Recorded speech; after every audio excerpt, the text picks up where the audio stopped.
there's multiple different pots of money that come.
Okay, are we ready? All right. Leading my Good evening. brother. Welcome to the school board meeting. It is Tuesday, July 11th, 7 o'clock. I will call the meeting to order with the Pledge of Allegiance. I can do that. I'm standing enough. I guess I can stand. Ready? Begin. I pledge allegiance to the flag of the United States of America and to the republic for which it stands, one nation, under God, indivisible, with liberty and justice for all. Super duper. Dr. Finch, changes to the agenda. Yes, actually, we need to remove item 10B, which was an action item. That was the approval of the CBRE contract extension. We'll keep it on the discussion item, but I'll have Joe Conley, our assistant superintendent, share about the process that we'll be following here. So just again, the explanation on why we're removing that from the action item. Joe, you want to share? I can do that. Yeah, we are super excited to put it on there to kind of start some of the projects. So I think we got ahead of ourselves a bit. But we're going to remove that because I'm still talking to CBRE about an addendum to the existing contract. I've already actually had conversations with legal at Foster Garvey regarding some whether the existing contract can actually be used, and it can. So now we're just working on some terms and some financial terms and so on and so forth. So I want to make sure I have that to you guys before you guys take a vote on that. But the biggest thing is if we come to an agreement, the plan is to share that contract at the next board meeting. And if we're unable to come to an agreement, the district will pursue an RFP, which is a request for proposal for project management services. So we're just going to remove that for now. But the reason behind this approach is essentially consistency in practice. Expectations are already established with CBRE. We already established a relationship with the project management person who we'll be working with, and that they understand our district. And the cost effectiveness, and it allows for a quick transition in getting the project started. So, okay. All right, thank you. So are we going to? You got a preview of the memo. Right. No, I get that. I guess. Well, so are we going to leave on the discussion item, or should we just ask Mr. Connolly? I guess we can keep it on there as discussion item and just opportunity for the board. Okay, so we'll circle back around to that. Yes. We'll just leave it on as 8C, and if we have further questions at that time, we can talk about that. Okay. Just don't sneak out. He's on a lot tonight. So, Dr. Finch, communications and response to public comment. No communications at this time, but I believe it would be appropriate to excuse Mr. Mokel from tonight's meeting. Okay. Thank you for that reminder. I'll move to excuse Mr. Mokel from tonight's meeting. I'll call for a vote. All those in favor, please signify by saying aye. Aye. Opposed, same sign. Motion carries 4-0. Item 6, public comment of non-discussion agenda items. Tonight's agenda or discussion items on tonight's agenda would be capital projects budget extension, the first public hearing on the budget, and the CBRE contract extension. We're having that as a discussion item, although it will not be an action item. Those are the discussion items this evening. I'll open it up for public comment on any non-discussion agenda items at this time. I don't think anybody signed up. Nope. But I'll still open it up if anybody wants to speak on anything that's on non-discussion. The discussion items, there'll be public hearing in item 9 a little later in the meeting. Right. I'll close the public comment period for non-discussion agenda items. On to item 7, approval items. Approval of minutes from our study session on June the 27th and our regular school board meeting also on June 27th. The minutes have been presented in the packet, and unless there are any questions, I'd entertain a motion to approve the minutes. I'll move that we approve the minutes of June 27th. Mr. Meyer moves. Call for a vote. All those in favor, please signify by saying aye. Aye. Opposed, same sign. Motion carries on the approval of the minutes 4-0. We have one travel request, Mr. Ferguson, to go to a conference in January of this coming January 2024. Dr. Finch, anything to add? No, I believe that's paid for out of the principal's travel budget. Thank you. I'd entertain a motion to approve the travel request. So moved. Thank you, Mr. Jager. I'll call for a vote. All those in favor, please signify by saying aye. Aye. Aye. Opposed, same sign. Motion carries on the travel request 4-0. 3 discussion items this evening. First is the 2022-2023 capital projects budget extension. Yes, Mr. Conley and Ms. Wood are here tonight to talk to us about capital projects budget extension, and then probably on to the first public hearing on the upcoming school year budget, and then we already had an introduction on the contract extension for CBRE hearing, and we can ask Mr. Conley any questions about that. So the floor is yours. Yeah, and just for the viewers on our streaming or also on the recording, we were introduced Joe Conley, our Assistant Superintendent for Business Operations, and our Director of Finance is Sheila Wood. So they're going to be the program for A, B, and C tonight. All right. The capital projects is essentially we need to create some capacity. Obviously, due to a couple of emergencies that we had this year, we kind of depleted that. So we want to start. We have a mobile, what's it called, that we're moving over to a portable that we're moving over to Mountain View. It's through grants, so we need to have some cash on hand in order to do that, and then we're reimbursed for that. And then there's also, we're going to try to do some Mountain View well work. So I'm super excited that I actually got a hold of HLA today, and it seems like we might be able to get a driller out to start the drilling work in mid-July, end of July, which is great. So we want to build some capacity in order to at least start those projects. In our initial budget, we only budgeted $2 million. And like I said, with the tandem drain field, a couple water line breaks throughout, and then obviously some of our other projects that we did throughout the year, we just need to build a little bit more capacity in order to handle the 2 projects I just discussed earlier.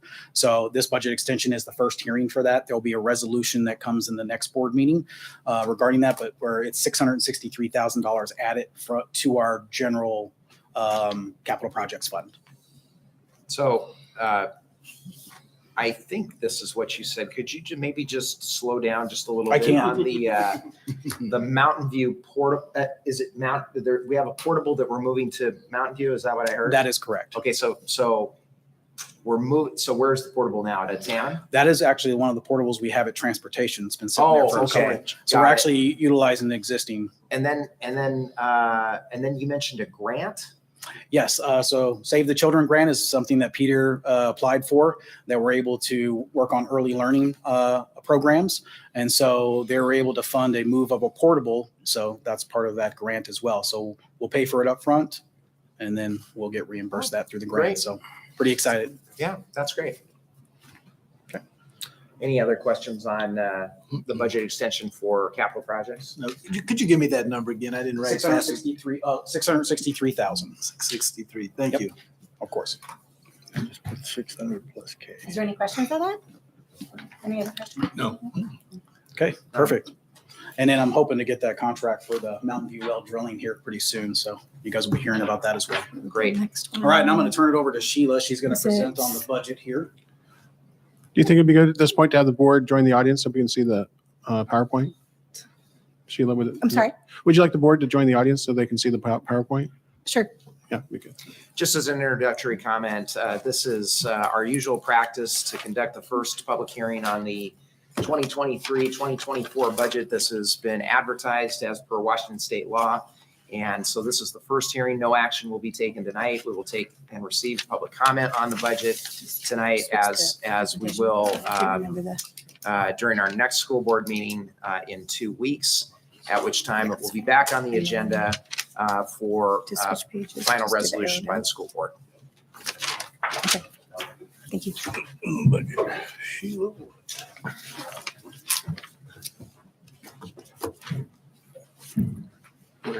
I'll be back here if you fall. Yeah. We'll fall back.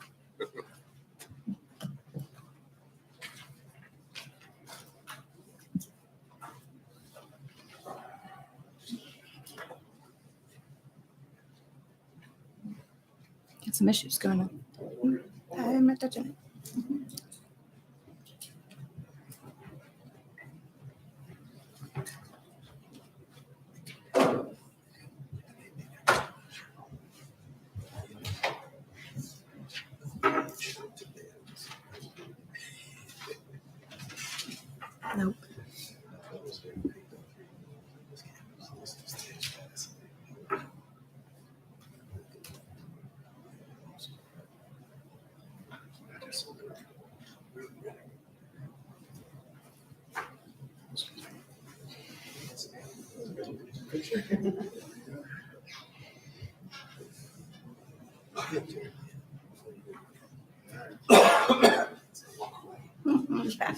Stay close. Good evening. Thank you for allowing me to present the 23-24 budget for all funds this evening. The contents of the presentation will be the budget summary key points, the budget balancing worksheet, the budgets and excess levy summary for all funds, general fund budget balance, the material supplies report, and then there are separate attachments of the complete budgets and the four-year forecast for all funds. So the key points here is the student enrollment budget for 2023 is $5,285. That's $49.25 of basic ed plus the $360 for running start, transitional kindergarten, open doors, and ALE. That's fairly conservative. Salary information was provided by Human Resources. Estimated salary increases range from 3% to 4%, so they are included in the budget. Staffing, certificated staff is at 342.8. Classified staff is at 232.9 FTEs. Beginning fund balance is estimated to be $8.4 million for the general fund, which is 9.5% of total budgeted expenditures. This will be used to fund state mandates and collective bargaining agreements. Unassigned to minimum fund balance is 10%, so we didn't quite make that 10% mark. You can see the local revenue projected to increase $552,000. State revenue projected to increase $2.84 million due to enrollment projections and allocations.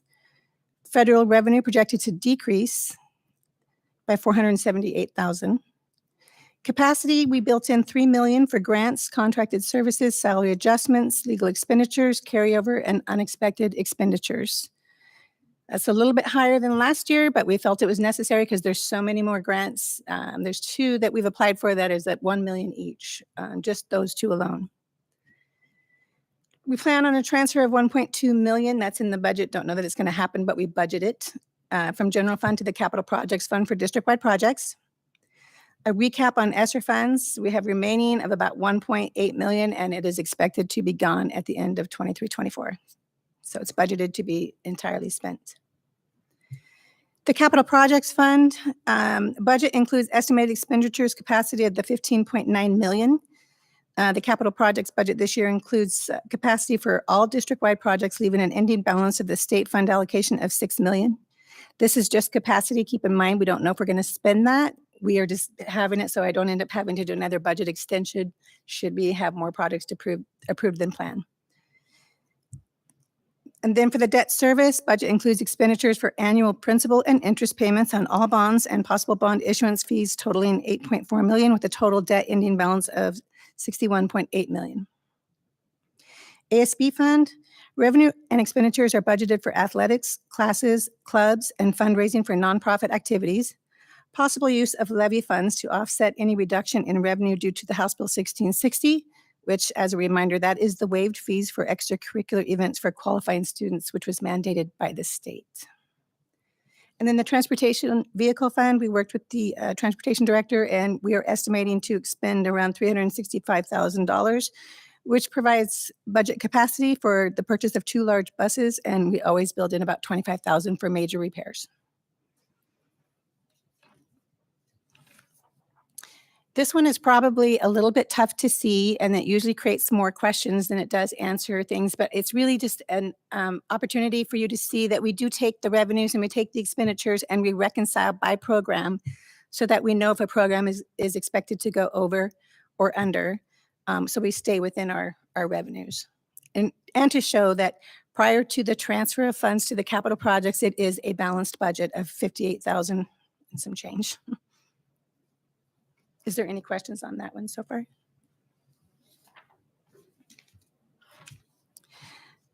The budgets and excess levy summary of all funds. This is pretty self-explanatory. And this is really kind of the meat and potatoes of all of the funds, their budget. It gives the revenue breakdown. I won't go through it, the expenditures, and then whether we are in a deficit or not. Beginning fund balance and then ending fund balance and the breakout of how that looks. So Sure. The money that we agreed to spend on special projects from the levy, the excess levy, the 13.5 million approximately for projects, is that in here? Yes, for the capital projects, the 15.9 for expenditures. It's not on this report, it's on the Do you mean- capital projects report, Dave. But it's included in the total. It is included In the total. It's that's not, correct. it's not broken out, if that's what you're asking. So we only planned on spending 2 or 3 million on capital projects before this. We put that on. No, we built in capacity of 15.9 million. But he's saying 13.8 is, 13, he's saying the difference between, Oh, Yeah. gotcha. Of course. 13.5 or 8, whatever, is that what we finally agreed on at the last meeting. Correct. Besides that, how much have we planned to put in? well, look at your ending fund balance is planned to be 6 million. That's the ending fund balance. That will be what we are anticipating unspent. Does that make sense? I'm asking about the capital projects. Are you talking about the money that we put in from levy into our capital project fund? And you're stating that we are only planning to spend 2 million of that. Is that what you're stating based upon the 13.8 to that? I'm not 100% sure we're going to spend the whole 13.8. What we did is we just built in enough capacity at 15.9 to get enough projects done in this first year. It's going to take us a while to get a lot of this stuff even started and going from there. So we built in that enough capacity. If we go over the 15.9, essentially we would have to do the same thing that we just talked about today about doing a budget extension for anything beyond that.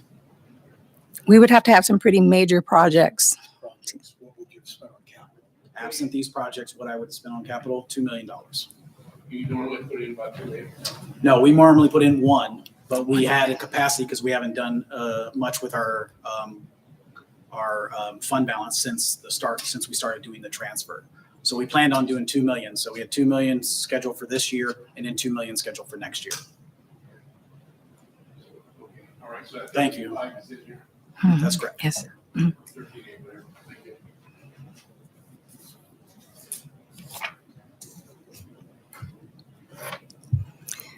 The general fund balance, this just gives you a breakdown for the budget to budget for 21, 22, 22, 23, and 23, 24. And I thought it was kind of interesting to see the difference in the budget. It's not actual figures, but it is budget.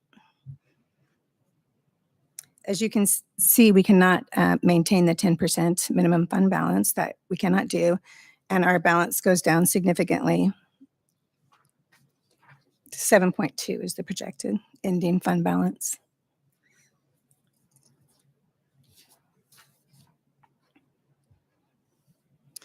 This is a disclosure that we are required to do. And basically what this is telling us is that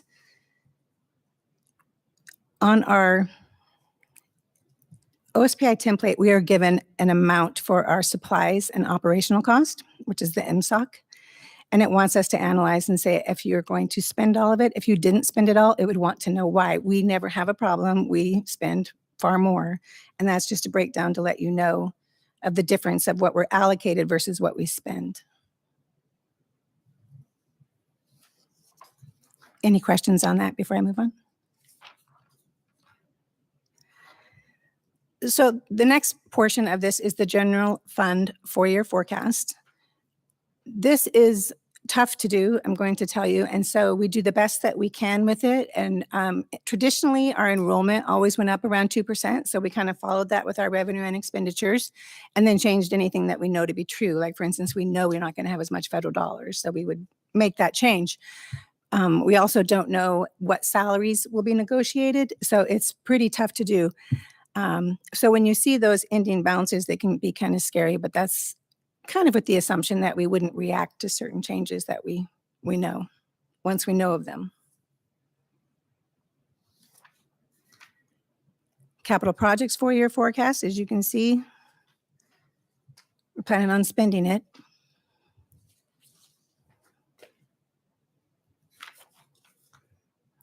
The debt service fund is taken right off our debt service schedule provided by DA Davidson.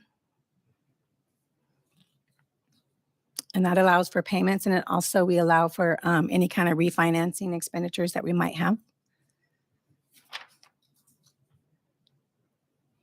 ASB fund 4-year forecast, we do work with the buildings on their ASB budgets and do the best that we can with that.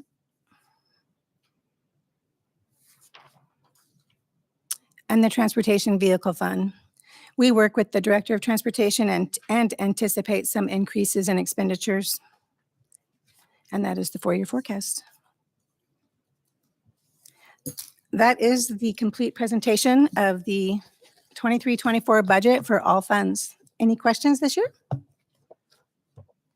required to do 4-year forecast. Yes, it's a fairly new requirement. Yes, we are. Difficult to do, like you said. It absolutely is. It's difficult to do 1 year. That's correct. Mhm. Yes. And the ESD reviews it and they're very aware. It's a forecast. It's just a forecast. What are other districts doing? Everybody is in the same boat as we are. Yeah, it is. A lot of districts Yeah. are in worse shape than we are. What are they doing to solve the problem? There was a lot of meetings about this issue, and they called it the cliffhanger year of 24-25 and what people are going to do, what different districts are going to do. The west side, I think, is going to be hurt more. And I'm sure you've read the newspaper articles. They're combining elementary schools, closing ones down. People are reacting differently. Districts are reacting differently, but there is some planning to be done. It's really difficult because so much of our funding is state-based and we don't know what they're going to do. So. You want to add anything, Joe? No, you did a wonderful job. Good job. Anything else? No questions? Thank you. Good work.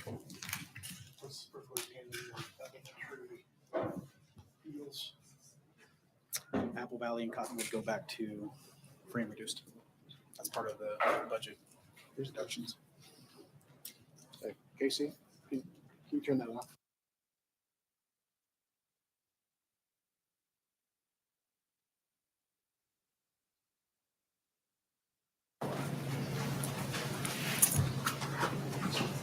Surprised you didn't catch that one slide, Dave. Well, I couldn't see it, could you? Well, I could see the numbers that were up, some of them. Which one did I miss? Where? You asked her about the 13. So, 13.8. So the next discussion item is the CBRE contract extension. If the board has any Expenditures. additional comments or questions for 14.8. Mr. Conley, now would be the time to ask those. 13.8. And it was in the red. Do you guys have any other questions on the CBRE Carey possible contract revision? No. Okay. Just maybe one quick question. Is the idea that they would provide construction management, project management services for all of the targeted projects or just some of them? We're leaning towards two different ways. It just depends on the cost. So I think we don't need them for certain elements like chillers and boilers and some of the things that we actually can do internally, like the Mountain View well. I think I've already started that. We've gotten some things there. Mainly it's going to be about what design services we'll need, and they'll help us through that RFP process and everything from there. So it's about the football field and some of the larger scaled projects. So like property acquisition, that wouldn't be part of it, obviously, or anything like that. So then on the chiller boilers that we would do internally, are we going to get any outside assessment or help on, is that the right way to go? That's what I'm assuming. I just want to see what the CBRE I costs come see. of So that. that's a little bit too It is. determined. So I might contract it out to have another specialist look at that and make Okay. sure that we have the right thing. It just depends on what their hourly rates are going to be and how that's going to pan out. I don't want to pay them too much money, but at the same time, we want to make sure we get the right stuff in our building. So Okay, and maybe just a little bit to be determined. Yes, sir. And so sorry if I'm No, keeping you're a good to little go. ahead of the no, you're fine. curve there. No, it's a great question. Okay, anything else? No. All right. All right, perfect. Thank you, guys. Thank you. Item 9, public comment on discussion items. On the discussion items that we just had, I'll open it up for public comment at this time.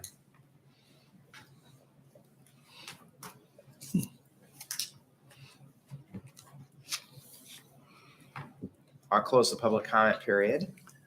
Item 10, action items. It's that time of the year where we do the approval of the fees of the student fee schedule. It was in the board packet. Ms. Wood, Mr. Conley are here to answer any questions that you may have.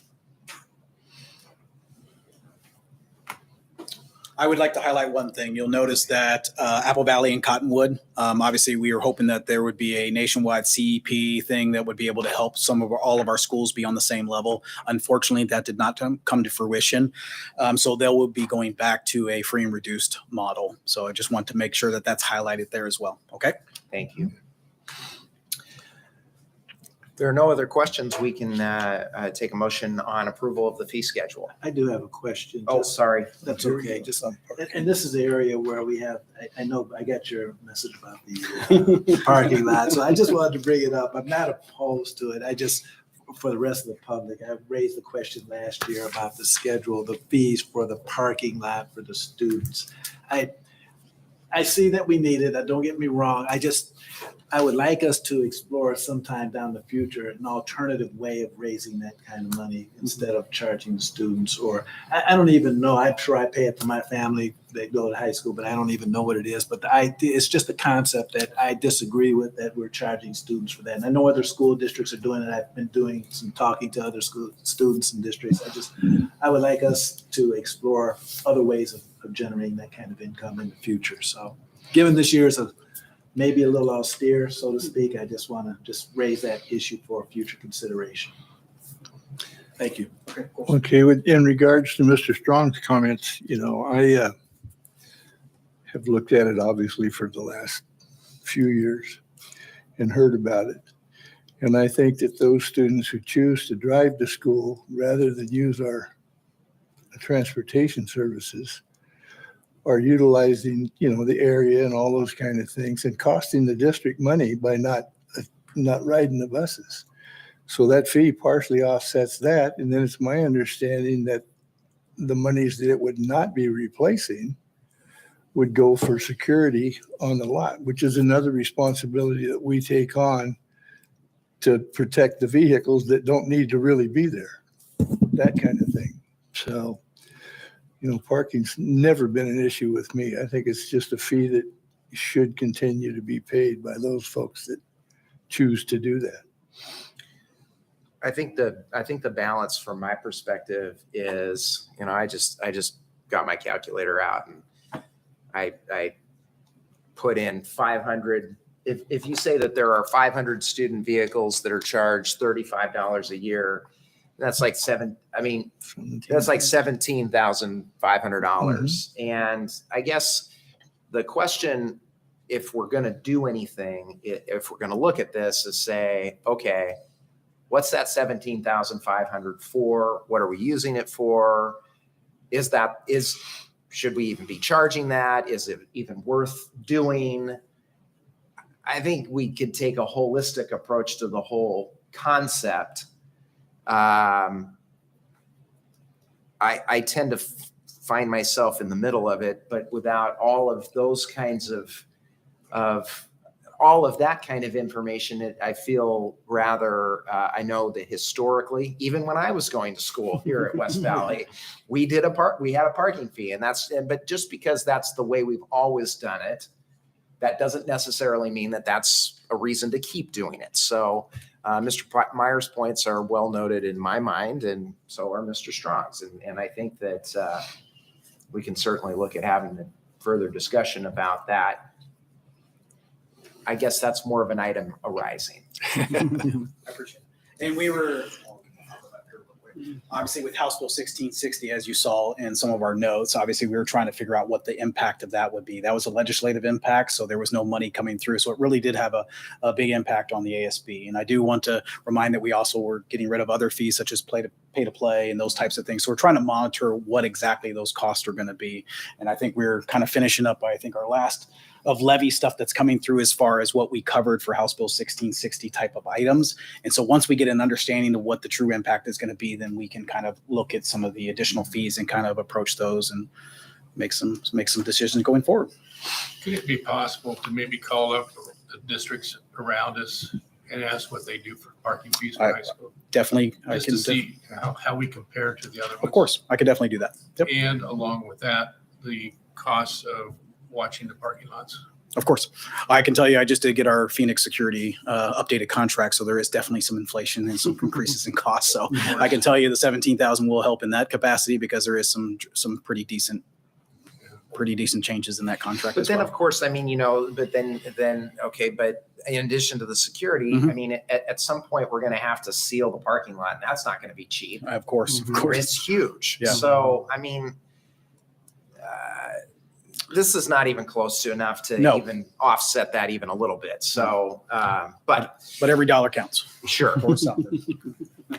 Just one additional question, at least related to security, and I don't know this, I'm ashamed to admit it, but do we have security cameras monitoring the parking lot? I assumed we did. Yes, but- I was thinking about that as well. I We mean, there's do. a cost for the security cameras, and we replace the security cameras on a periodic basis as well. Yeah, and we do have, I know Jeremy Cox, our IT director, has been doing a number of RFPs trying to figure out what it would cost to kind of replace. Some of our have some, we need to get some upgraded cameras in some certain areas. So I know he's been working on that. So you'll see that come across your desk sometime in the near future as well. So, but yes.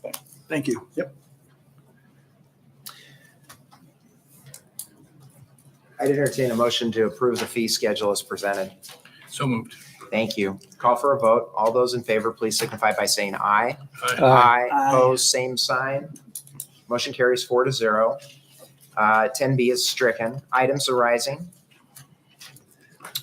Tomorrow morning is the state auditor's review. It's at 10 o'clock tomorrow morning, and I think they're doing it via Microsoft Teams. That's correct. I could be available for that at 10 o'clock tomorrow morning, but we can only have 2 school board members participate. Both of you are not. I am unable to attend. Okay, tomorrow. so if you could send me the I will send link, you the link. of course. that'd be great. I can participate in that. And it's our 3-year accountability audits. Right. I'm sorry. I meant to send you an email earlier about that, but I knew I was going to bring it up with the board tonight. Good. Anything else for items arising? I have a really stupid question. We're having elections this fall, and 3 of us are up. And I have this concern that if somebody else takes my place, who is not in favor of spending that 13.5 million, that we could change that and decide not to spend that 13.5 on football fields and everything else. Is that possible or not? Were you asking for a lame duck? I'm asking. It's certainly not legal. I can check with legal, Yeah. but I know resolutions can change. I can tell you that much. So if somebody comes in and either gets Myers or mine or Mogel's, I'm not Spots. not going to answer your question. I can probably get legal and I will respond to you with an answer that is more appropriate that I can't really give you at the Okay. moment. Yeah. So I don't want to say yes or no. I don't want to give you an answer to that one if you don't mind, but I'll definitely get back to you. okay, can you get working on this other stuff? as soon as possible? I will. I'm trying to do my best. To that extent, Mr. Conley, again, not for tonight, but I think as part of that, I think it would be a good idea to roadmap, and it might be as part of the next meeting to kind of roadmap. Okay, we're going to do the football field. We're going to do the football field project. Basically, the step-by-step process that from a procedural standpoint, that the district and then ultimately the board has to undertake from a policy standpoint as far as approving the final contracts and so forth. I think that would be instructive and helpful, a helpful review, because I know what the answer to that is, but I think that it would be more appropriate for you to share that in a summary fashion. I can definitely do that. Thank you. Thank you for the work. Appreciate it. Superintendent's report. Superintendent's report included a message that was sent to all families and staff on Friday regarding the budget. We also posted that to the website. And then also Sheila Wood's presentation that was on this evening's board presentation, that has also been posted to the website under the business finance section of the website under budget. So if anyone is wanting to refer to that, they can just easily go to the budget section of the West Valley School District. It's WVSD208.org, and they can find that presentation there. That's all. Thank you. Thank you. Thank you, Dr. Finch. Board reports and board development. I'd just like to thank Ms. Wood and Mr. Conley for their presentation tonight, as well as I should have said this earlier, as well as administration's approach on the budget. It's very difficult. It's always difficult to have to make choices and prioritize, and those are it's as we all got a flavor. It's not easy putting this whole thing together, and the efforts are appreciated. So thank you very much. Anything else from the board members? Not from this end. Okay. Well, it is 7:35 and we will adjourn the meeting tonight. Thank you.